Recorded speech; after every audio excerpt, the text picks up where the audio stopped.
Ek is 'n mamma van 2 en ek is 'n voltydse kleuterskooljuffrou, waar ek met my hande in my hare gesit het, elke einde van die maand en gewonder het, gaan ek deur dit kom, gaan ek deur die maand kan kom.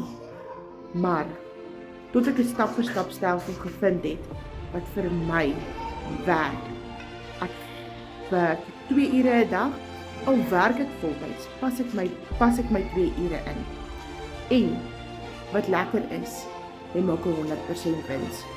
So as jy graag meer details van hierdie wonderlike stap vir stap blueprint wil weet, kom en yes, en ek stuur vir jou die details.